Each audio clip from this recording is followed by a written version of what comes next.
살기로 했네. 주님 뜻대로 살기로 했네. 주님 뜻대로. 왕이 가까이 하는 여인들 중에는 왕들의 딸이 있으며 왕후는 오빌의 금으로 꾸미고 왕의 오른쪽에 서도다. 딸이여 듣고 보고 귀를 기울일지어다. 내 백성과 내 아버지의 집을 잊어버릴지어다. 그리하면 왕이 내 아름다움을 사모하실지라. 그는 내 주인이시니 너는 그를 경배할지어다. 두로의 딸은 예물을 드리고 백성 중 부한 자도 내 얼굴 보기를 원하리로다. 왕의 딸은 궁중에서 모든 영화를 누리니 그의 옷은 금으로 수놓았도다. 수놓은 옷을 입은 그는 왕께로 인도함을 받으며 시종하는 친구 처녀들도 왕께로 이끌려 갈 것이라. 그들은 기쁨과 즐거움으로 인도함을 받고 왕궁에 들어가리로다. 왕의 아들들은 왕의 조상들을 계승할 것이라. 왕이 그들로 온 세계의 군왕을 삼으리로다. 내가 왕의 이름을 만세에 기억하게 하리니 그러므로 만민이 왕을 영원히 찬송하리로다. 아멘. 시편 45편은 왕의 결혼식을 축하하기 위해서 지어진 송시입니다. 그런데 왕의 신부가 이 시에 화자로 등장하게 되죠.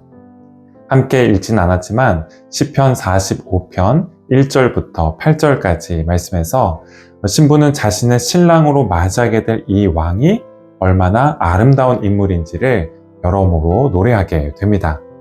먼저 왕은 무척이나 아름다운 인물이었습니다.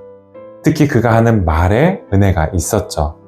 그의 말을 통해서 많은 사람들이 영감을 얻고 또 위로를 얻었습니다. 또 왕은 용맹한 용사였습니다.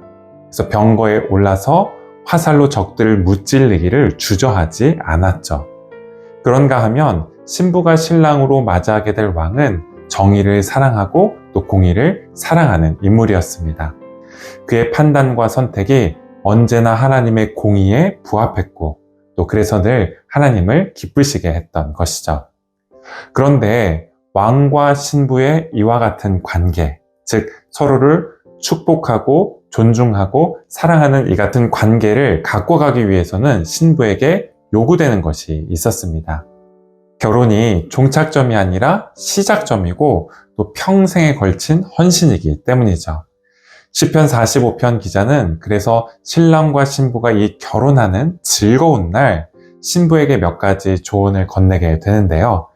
첫 번째 조언이 45편 10절 말씀에 나와 있습니다. 딸이여 듣고 보고 귀를 기울일지어다. 내 백성과 내 아버지의 집을 잊어버릴지어다. 신부는 자기 집에서 누구보다도 사랑스러운 딸로 자라났습니다. 그런데 그런 그녀가 왕의 신부가 되기 위해서 해야 할 첫 번째 헌신은 바로 자기 백성과 자기 아버지의 집을 떠나는 것이었죠. 이제까지 그녀가 소중하게 여겼던 관계, 또 살아왔던 방식과 또 추구했던 가치를 내려놓을 수 있어야 했습니다. 누가복음 14장에서 주님께서는 이것을 주님을 따르는 제자들에게도 요구하셨는데요. 누가복음 14장 26절부터 27절까지의 말씀입니다. 물은 내게 오는 자가 자기 부모와 처자와 형제와 자매와 더욱이 자기 목숨까지 미워하지 아니하면 능히 내 제자가 되지 못하고 누구든지 자기 십자가를 지고 나를 따르지 않는 자도 능히 내 제자가 되지 못하리라. 예수님의 제자가 되는 것은 영광스러운 일입니다. 하지만 제자가 되기 위해서는 헌신이 필요하죠.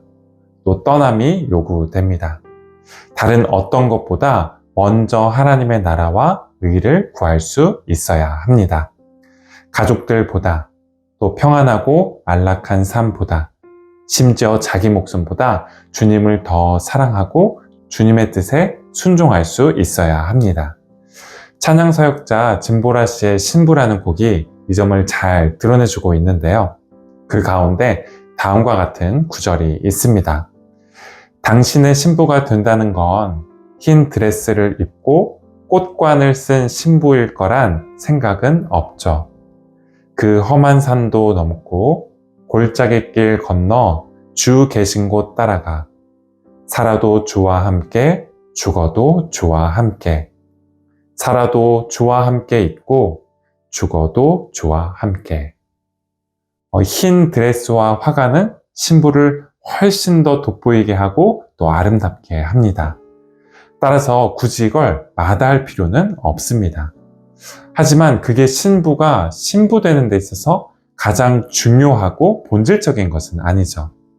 신부에게 있어서 가장 중요한 것은 신랑입니다. 신랑과 함께 있을 때에만 신부가 신부될 수 있기 때문이죠. 저희 역시 결혼할 때 아내가 결혼 드레스를 입지도 않고 또 웨딩 촬영을 하거나 예단이나 혼수 같은 것도 이렇게 주고받지 않고 소박하게 결혼을 했는데요. 그렇게 줄인 결혼 비용 수백만 원을 한국가정사역연구소라는 곳에 기부했었습니다. 여자로서 아내에게는 어쩌면 그것이 쉽지 않은 결정일 수 있었겠죠. 하지만 그러자고 기꺼이 동의해줬던 건 결혼식에 있어서 무엇이 더 본질적이고 훨씬 더 중요한 것인지를 잘 알았기 때문이었습니다. 또 신랑과 함께하는 신부에게는 함께하는 기쁨에 더해서 새로운 가족을 맞아들이게 되는 그런 축복이 주어집니다. 즉 자녀들을 낳아서 새로운 가족을 이루게 되는 것이죠. 오늘 본문 16절 말씀인데요. 왕의 아들들은 왕의 조상들을 계승할 것이라.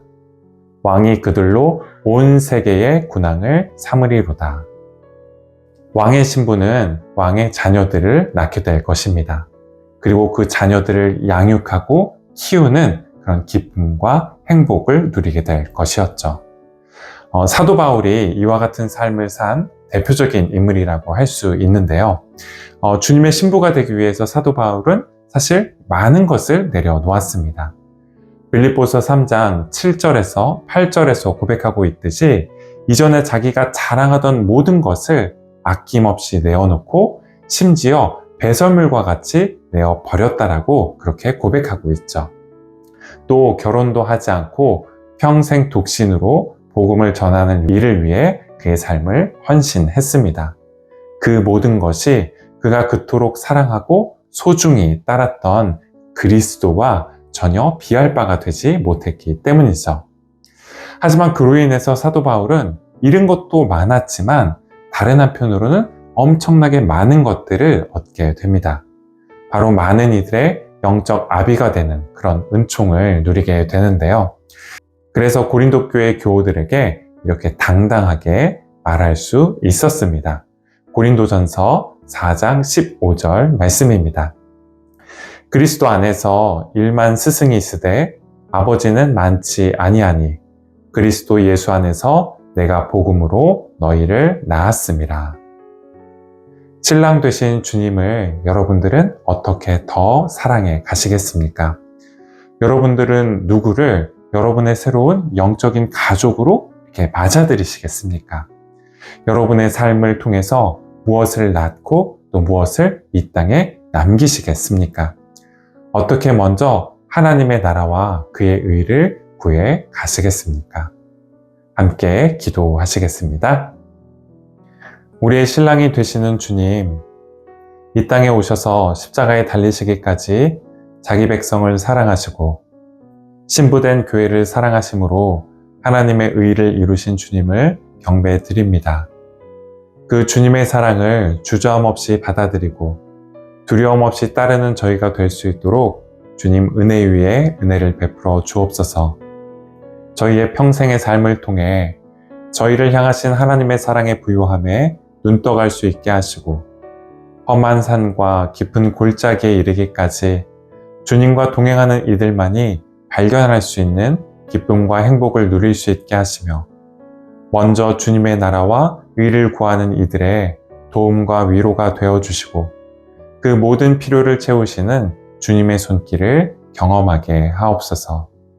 예수 그리스도의 이름으로 기도드립니다. 아멘.